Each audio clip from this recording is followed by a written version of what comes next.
Hello and welcome to 27Crows Radio. I'm Bree and today I'm speaking with Brittany Pettibone.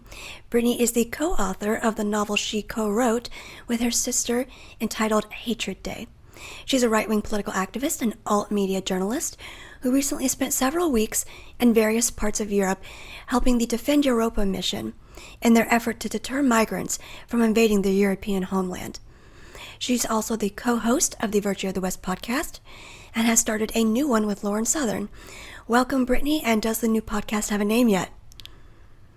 Not yet. We actually announced that yesterday that we're still looking. Things have just been so crazy. Things have been so crazy lately that we haven't even had time to really sit down and talk about it. But we're going to have one we're promising by next week. So when that episode drops next Wednesday, we will actually have a name finally. Oh, and by the way, thanks so much for having me. It's a pleasure. No problem. We've already what am I, a two-man show? No. I've already had you on my YouTube channel, but I wanted to have you on the new podcast that I started. So, yes, welcome. And I wanted to know more about your Europe trip. I saw you were in Europe when you reported for Red Ice after the French election, and it looks like you went back. What part did you stay in? So I stayed in, first of all, it was Northern Ireland. We were in Belfast, beautiful and we were there for the Battle of the Boyne, the anniversary. They had the big bonfires. So we were invited by some people that we knew, and we kind of just went there to check it out. I know there's a lot of controversy, and the sides are very heated regarding the Battle of the Boyne, the bonfires, and everything. So we decided not to do too much commentary on it, just because we weren't really aware of all the nuances of the kind of disagreement there, so we didn't want to get too involved and pick a side or anything like that. So we kind of just went more for the experience, and we met some wonderful people.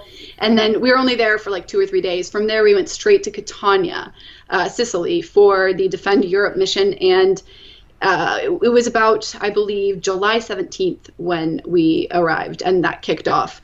And so we were in Catania and Cyprus for this. And Cyprus wasn't initially planned, but we kind of had to have a backup plan because the Sea Star, which is the ship that they charted for the Defend Europe mission, was not allowed to. They were going to make it impossible for it to dock in Catania in order for them to board and begin the mission. So we secretly flew to Cyprus, and it kicked off after that. But it went on for close to 2 weeks late. The mission started because there were so many different obstacles and people trying to shut it down that's why it took so long. But it was a lot of fun. It was wonderful. What kind of obstacles did you guys face? I saw that you and Lauren Southern had to escape in some kind of silly costumes because you were being followed. Yeah, that was funny. So a lot of people were like, why would you post your disguises online? And now you guys are busted. Like, this is stupid. And it's like, obviously we were already in Cyprus when I posted that. We weren't in Catania anymore. So people didn't understand them because we came out with it way later that we were in Cyprus. So yes, we were all being tracked by police who said, Italian police their narrative was that they were there to watch over us so that if there were any far, extreme leftists like Antifa or whatever, they wanted to protect us in case they came in and tried to start a fight or whatever. Story. But obviously it was more along the lines of probably monitoring our actions because apparently the Italian government was meeting parliamentary sessions just to decide what to do with us. And when we left Catania, the Italian police were there waiting for us at the airport, and they stopped pretty much everyone on their way to the airport, and then they stopped us again at the airport, checked all our passports. They finally let us leave, and I think they were a bit disappointed because they had been so involved in the, monitoring the mission, and they kind of wanted to be the ones to deal with us in the end. But we did end up in Cyprus, and upon landing, all of us, Lauren wasn't there actually because she took an earlier flight, but the rest of us were detained for about 5 hours and interrogated individually. My God, well, you must have felt so intimidated. Not really. I was kind of like, I'm here as a journalist just to report on exactly what's happening, and that's why I wasn't a part of the mission, although I do support it. And kind of on that note, I don't regard myself as a journalist. I'm more of an activist who does some journalism, and before the Defend Europe mission, before I knew any of the crew, any of the people, I decided that I supported the general objective of the mission, and so I wanted to go. Lauren asked me to come with her. I was like, absolutely, this is amazing. I would love to interview the people actually involved in this mission and get their reasons, unfiltered, unedited, why they're doing this, why they think it's important. So that's why I went. Did you see a lot of the multiculturalism going on in there when you were in Belfast versus Sicily? Yeah, Belfast there wasn't much that I noticed at all actually, but in Catania it was everywhere. Because that's kind of a Absolutely. stop And point for the migrants, right? yeah. And something I noticed that was strange is I would go to, they called it the Elephant Square, and it was the main square in Catania, and I would go there every morning to a cafe and get coffee and stuff like that. And I would always meet locals. And so there was one older gentleman that I met, and he was talking to me. And I didn't even say that I'm involved in any way in politics, what I do. I could have, been a tourist there for vacation. But he brought up the migrants. And he just went on and on, whispering in this low voice much the like conflict it was causing, having them there, how much of a burden it was on Catania. And he was just saying this and going on and on, and I was like, wow, I didn't even bring it up. But they're everywhere, and they travel in large groups, and it's just a very different culture. I don't think that most of them speak the language. It's happening way too many people, way too fast, no incentive to assimilate. And this is essentially what and they're not refugees. Most of these people are economic migrants. They are illegally coming over. So for those who don't know, the entire objective of the Defend Europe mission was that they were going to go out there and document the actions of the so-called humanitarian NGOs, who they suspected, and certain NGOs, this has already been proven, that they are colluding with the people smugglers because it's obviously a very lucrative industry. And so this is what they wanted to document, that they are not, in fact, just humanitarian organization out there helping all the migrants. They're actually helping smuggle them over. So this is what they wanted to document. It was all legal, everything they did. They weren't out there to commit any kind of violence, to incite any kind of violence in any way. It was to document simply. And you'd think that this would be not controversial, but the amount of pushback that they received was just like mind-blowing. I'm sitting there like, whoa. Obviously, there are people in very high positions who do not want this to take place. But yeah, so much has happened during the mission. It actually, for those who don't know, it ended today. Today's Thursday, and this is when we're recording it. This is probably going to come out next week, yeah. Yeah, next week. So it's ended, and there's a press conference about the entire mission. When is the press conference? Saturday, August 19th in Lyon, France. So they're going to talk about the entire mission. I'm also going to have probably Martin Zellner and then maybe one other person from the Defend Europe crew on my channel to go over the entire mission. So look forward to that in sometime next week, if you've been following the mission and are interested, because that's going to be crazy. I'm excited for that. If you get a link to the press conference footage, let me know and I'll put it in the description. Absolutely, yeah, for sure. So how did you get involved in the Defend Europa mission? Were you invited or did you meet these people? Yeah. I was invited by Lauren Southern, and I know that the Defend Europe mission was run by a bunch of men who are part of the group in Europe, the European group called Generation Identity. And so they each have their own chapters. It's in like France, Italy, Austria, Germany, but they all came together for this mission. So a few men from each country. And I guess many of them were aware of some of the work that I'd been doing. So they're like, oh, sure, absolutely, she can come and help do interviews to promote this more from an angle that's in favor of it, obviously, because the mainstream media was completely just hammering down the entire time negatively about how this is horrible, and they want to go out there and shoot flares at migrants or some sort of nonsense. This is literally some of the stuff they were saying. Yeah, that's why they said they also shut down Lauren Southern's Patreon account, because they said it was going to cause death or something, right? Yeah, because she was putting lives at risk or some nonsense. But, okay, so they started this, they were reporting this fake news during the mission, this absolute lie. So basically they were saying that the Sea Star, which was undergoing minor technical difficulties, which they solved on their own, they said that it was saved by a refugee boat, which, would have been really ironic. But this is what the mainstream media were reporting, which is absolute nonsense. It was a lie. This does not happen. But you saw multiple outlets reporting this. And so Lauren and I basically had to just go out there and tweet that this is fake news, but obviously not everyone in the world follows us, so there's probably a lot of people who believe this, but it did not happen. So what exactly is the process for Defend Europa? Did they have a recruiting process, a training process, and what do they actually do once they get out there? So it was more, I think people, I'm not exactly aware of all the details, but I'm fairly sure that they just volunteered for it. Different members of Generation Identity said, I'm willing to be involved and take the risk. They didn't have to go very much, undergo very much training that I'm aware of, because they had a crew on board that was professional, that they had an actual captain and who would show them the ropes. And so they were on there with an experienced crew out there. So they didn't just grab a ship and sail out, and just try and take this whole mission on alone. So, and then what they were doing out there, mainly there were a couple NGO ships that they did encounter, the Aquarius, I know one, and they have some footage of that. They're going to be publishing a ton of stuff over the next couple days. It's because for the majority of the mission, they had no internet connection, so they couldn't publish most of what they were doing.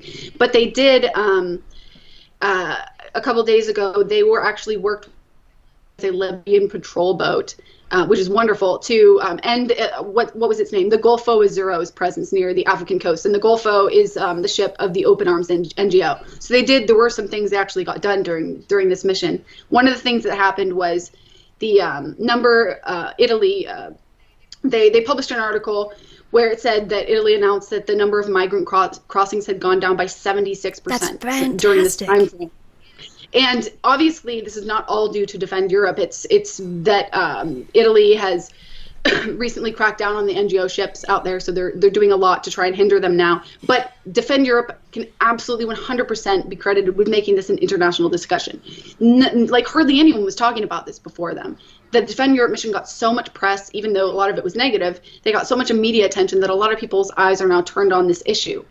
And so all of these things happening, you have to give them a huge amount of credit for this. And it's just absolutely ludicrous to say that they were in no way responsible for this positive outcome. I can imagine that they would be very frustrated with looking at the media and seeing all the negative coverage.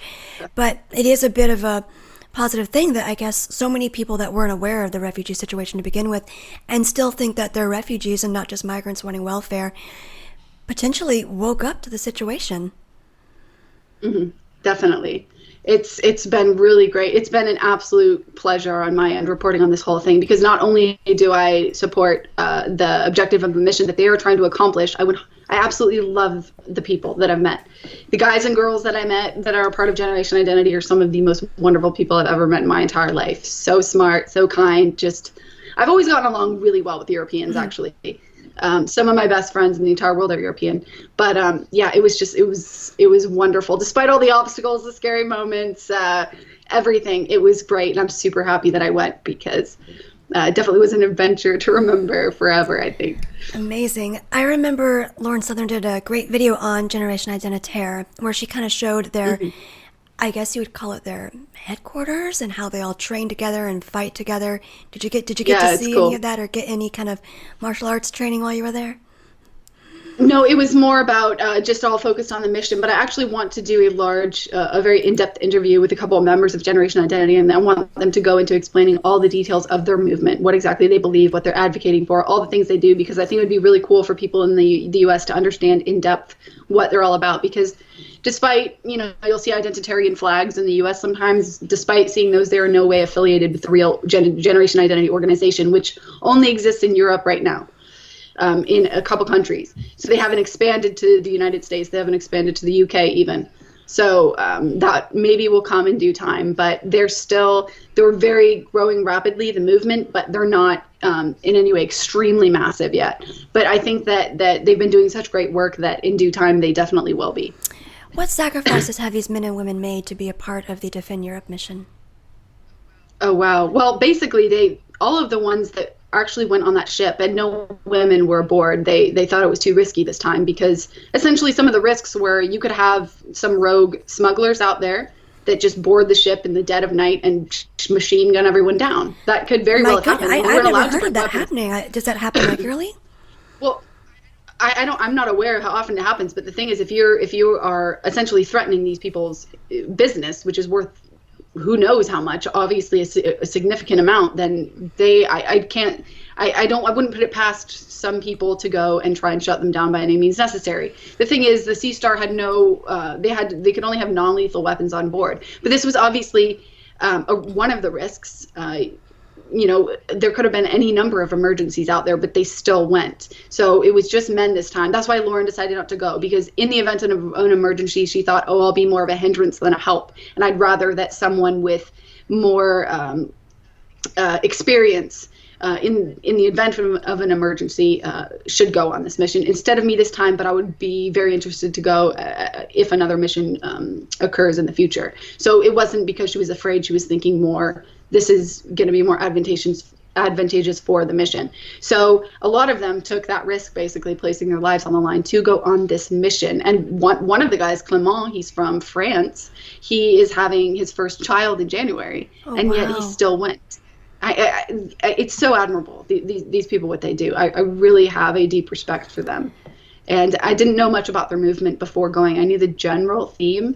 So I've learned a lot more now, though. And I'd love to help bring what they're doing to America for people here to just at least understand what they're doing. Well, hopefully we can get a few more people aware of their movement and aware of the Defend Europa mission through this podcast. Don't have a whole lot of followers yet, but hopefully we're going to get you guys some more. Oh, you will. Hopefully we're going to get you guys some more attention.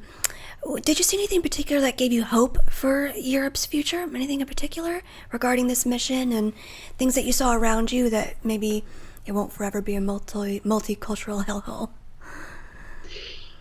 The people that I met. People, yeah. 100%. So this is a youth movement, Generation Identity. So the people there were like age 18 to late 20s. There was pretty much no one over 30 in the entire group. These people are very young. They're very extremely intelligent, well-versed on political matters in Europe, in the United States as well. They are willing to put their real name out there. They are not only an online movement, although being online is extremely effective and they do plenty of that. They're also out in real life doing activism, trying to make real change. They have real plans in place in order to make this change. It's not just talk, it's a lot of action, and it's very well organized. So they have leaders for the different chapters. For example, in Austria, the co-leaders are Martin Zellner and Patrick Lennart. And then you have different leaders in France. Then in Italy, you had Lorenzo Fiato. So different leaders, and they work together. They do work together. And, excellent. Especially on missions like Defend Europe, which are very large. This is the largest mission their movement has ever attempted. And apparently it's gone very well. I was just talking to a few of the guys earlier this morning. And apparently it's gone very well, and they're going to do their press conference on Saturday, and then hopefully sometime early next week I can interview them, and I'll put that out ASAP when I do. But it was definitely the people that I met. That was a surprise for sure, because these people, they really are leaders. And it's a very specific thing that you recognize when you see it, this leadership. And it's not about, there's not a lot of egos there. It's not about gaining social media followers, being famous, getting attention. It's really about the work.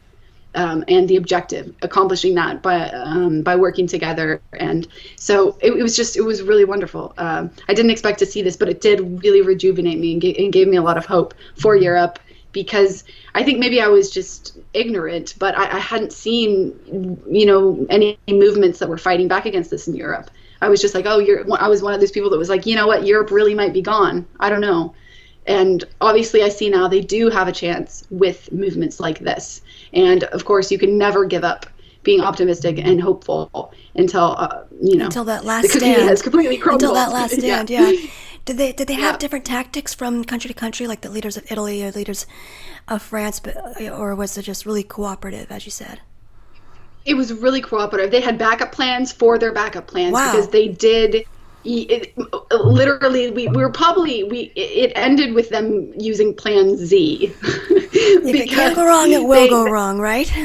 Yeah, pretty much every second there was a change of plans. So obviously they had put an extremely well thought out, great plan in place they planned it all out in advance, detail by detail, but then they had to have backup plans for any kind of thing that would go wrong. And then they still needed more, so they had to create them on the spot. So there were a lot of meetings held that I would sit in on it and listen to. They'd run an hour to 2 hours. They couldn't be in English, were they? Yeah, they would speak English through everything, because you had German, French, Italian, and not everyone, speaks all those languages, but everyone there spoke English, at least to a degree. Wow. So everything was in English, which was fortunate for me, because I got to hear everything that was going on and see how they worked through their problems and everything, which was amazing. Yeah. And I'm sorry I feel like I'm really erratic and like coughing and everything. Sorry, I'm sick right now in this interview, but also it's been for everyone. I probably don't even have to say this, but an absolutely insane week. So I haven't slept much. So I apologize for that if I'm coming off like erratic. I think that we, like talking really fast. I'm the exact same way. This whole week has been erratic and Yeah. a big bag of worries and having my eyes glued to Periscope and glued to YouTube and just kind of trying to gauge how people feel about everything going on. So I think you have the right to be exhausted. You have the right to take a nice long hot bath and just relax for a little while. Yeah. How do you, I've been trying to ask so many other people who are on the right about this, and I made a video regarding it once, but how do you cope with all the stresses? Do you work out, or do you just take that long, nice hot bubble bath? Is it talking to other people that helps you out? How do you cope? Actually, I've never really been someone who, when I talk to people, it relieves a lot. I guess it's more I deal with it in solitude things. So I'll do something to, I guess like taking Epsom salt baths are amazing, those kinds of things. Or like I'll watch a movie. I hardly ever watch movies these days. I have no time. Or read a book. Who has time or go to for watch a movie or read a book? Or exercise. I know. It fills me with guilt. As writers, we should be guilty, Yeah. but just no time. So, I mean, I feel like I have a pretty high resistance to stress, like very extremely high, because I mean, the past 2 weeks I've hardly slept. I haven't even had time to eat much. I haven't even been in the mood because I felt so, just everything going on. I've been just jumping from one problem to the next, talking to a billion different people. I don't know how I cope with it. I guess I just don't think about it until I crash. I think there was a week, I did take a week off several weeks ago, just completely and rested. And I think that rejuvenated me enough for several months. And I'm actually planning to take a vacation sometime in the next few weeks, just a short one. So I'm getting like tons of videos pre-filmed so that I can just take that time off and step back, because I think it's probably a good time to unplug here pretty soon, because I've been doing so many things. I've noticed you put out so much content, and you and Lauren have been putting out content. Yeah. Then you've got your podcast with Tara, and Tara puts out videos all the time. I don't know how some people have this drive to just keep going and keep going and keep going, like just like an Energizer bunny, because it can be pretty exhausting looking at the political atmosphere so often, and then just getting depressed and having to take a step away from it sometimes. Yeah, well, the way I'm looking at it is it's really important right now to just do as much as you can to the best of your ability, because it's such a pivotal time. But obviously, when I get married, I'm going to take a huge step back. I'll still be politically active, I think, to a small degree, but more as like a little hobby that I have time for. Everything else will come first as a priority. But I'm not going to do this my entire life, because once I have a family, I'm making that my priority. Of course. So as soon as that happens, right now I have all this time on my hands and you know, the means to do certain things. And obviously my platform is growing steadily. So as long as people want to watch what I do, and as long as I'm contributing in some way that's positive, being useful, then I'll do it up to that point for sure. And I'm very happy that my twin sister Nicole is now making videos with me again. Yes, like, we missed her. She hardly ever makes an appearance. I could not be happier about this. Yes. I could not be more happy. It's wonderful making videos with her. We have so much fun. So I that's love been that when your sister Nicole gets on, people, they think that you just put on a wig and changed your hair or something, because you guys look so much alike. I know, it's really funny. People genuinely thought that it was the same person dyeing their hair in a video as we panned back and forth. Really funny. But yes, we are twins. Well, you're both lovely. Just different hair. Just have to keep reminding people we just have different hair. Yeah. I think, at this point, pretty much everyone knows that we're twins now. We've done a couple of videos in the past few weeks, but for a while there was like, there's two of you. And then we did one with our little sister. That's the only one we're doing. She's 20. And everyone was like, there's three of you. I saw the pictures of all three of you, and I'm like, geez, this family has good genes. All the girls are beautiful. Yeah, Bella is gorgeous for sure. There's 5 of us though, 5 girls, 3 boys. So goodness, your dad must have felt like he was in the estrogen ocean there for a while. Yeah, I'm not gonna have all of them on my channel though. So you come from a big family. You come from a big family. Did you want to have a big family kind of like that, where there are always people running around as a kid? Absolutely. I love it, and I loved growing up in a big family because you always had people there for you. And you know, at certain points, certain siblings were closer, and then you know you'd switch it up. But I'm very close individually with all of my siblings at this point, and I just love having a big family. I would definitely like to have one of my own one day, hopefully, like not super long from now, but yeah, it'd be great. I kind of feel that way too. Like I want to have a big family because I grew up with not a whole lot of siblings, and it just, I don't know. I feel like there's something fun about that where people with big families, there's always people running around screaming, you got to get to the dinner table quick because everybody else got to the bread rolls first so you don't get one. Because I think there's a certain kind of excitement there. But I totally agree with you. Like maybe when I have a family, it'll be a time to step back, maybe still podcast, but make it, like you said, as a hobby and not putting out content constantly. But it's draining, but definitely when you have a family, I think the priorities need to get straight. I find that Ayla, Wife with a Purpose, is very much like that. She'll just put content out once in a while. Definitely. Yeah, I mean, right now I'm averaging something like 3 to 4 videos That's a week. Too much. So I would, I'm going to cut that down to like 1, maybe, doing a podcast, something like that. But then I also travel. Right. So I'll cut the travel out as well. I'm not going to be like flying to rallies or flying to interview people in different countries because obviously I can't manage that. So I'll cut it way down. But for the time being, the next however long before I eventually do get married, hopefully it would be lovely. Then I'll keep up this pace though. Yeah, 3 to 4 videos a week. I did. God, how many? I think I did 4 interviews this week, and next week I'm gonna hopefully just do 1. And I'm just gonna, I think it all just fell to 1 week, so it was a little bit stressful. And with the events of last weekend, you feel like you have to cram so much in and report. But I think it's gonna be like occasional commentary. And I think a lot of people in the right will probably be doing that once things calm down a little bit, because not everybody needs to be everywhere at once. And I feel like we really feel that pressure as people who are producing content. What do you think?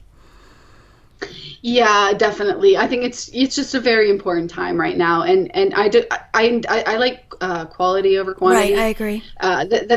The thing is, I'm doing so much right now. Like I have to do, I'm doing videos with Lauren, with my twin sister. Then I'm interviewing, like all these different things. So that's why so many are coming out a week. It's not just me 4 times a week, commentating on politics or whatever. You've got a book. You've got like 2 podcasts. You've got your YouTube channel. I mean, you little overachiever. I know. I don't know how I'm basically animated completely by coffee right now. So well, coffee, if you're gonna have a vice, let it be coffee. I mean yeah, I know but I'll definitely take a vacation here soon because I don't want to like wake up one day and just be completely spent. But yeah, I mean, I interviewed someone literally right before this interview. Goodness, so I have like multiple things every day. I keep it to 1 interview. If I'm going to do an interview, 1 interview a day. Or even if it's just like 1 blog post, do like 1 small thing. Yeah. And one day it'll probably be like every other day if you can contribute something. But yeah, there's definitely you don't want to burn the candle at both ends type of thing. At least I've discovered. So let my viewers know where they can find you. The best place these days to find me is probably my YouTube channel, which is Brittany Pettibone, and then my Twitter, which is Britt Pettibone, with 2 T's, Britt. And then those are probably the main places. I also have Facebook, of course, Brittany Pettibone. The normal things. If you go to my YouTube channel and go to About, I have all my links there, so you can just like follow wherever you would like to follow me. But that's pretty much it. And just so everybody knows, everyone who's wondering, is there going to be a new novel from the Hatred Date series coming out soon? Yes, we will announce the date soon enough, but yeah, things have been so crazy that we haven't had as much time to work on it as we want to. I can't imagine why. Yeah, I was talking to my editor the other day who asked me, he's like, is this still happening? I was like, yes, it's still happening, but it's soon. So we will announce, a couple months before it comes out. So I love that, there's even one person that's interested, in it coming out because, we mostly do politics. So I don't think there's a lot of people are aware that we also write science fiction. But so we will keep you updated on Verdict Day for sure. It's the 2nd book in the Hatred Day series. Yeah, hopefully soon. Excellent. Well, everyone go check out her novel, Hatred Day, and go check out her political content, which I'll have linked down below, and I'll see you all soon. Bye. Thanks so much, No Bree. problem.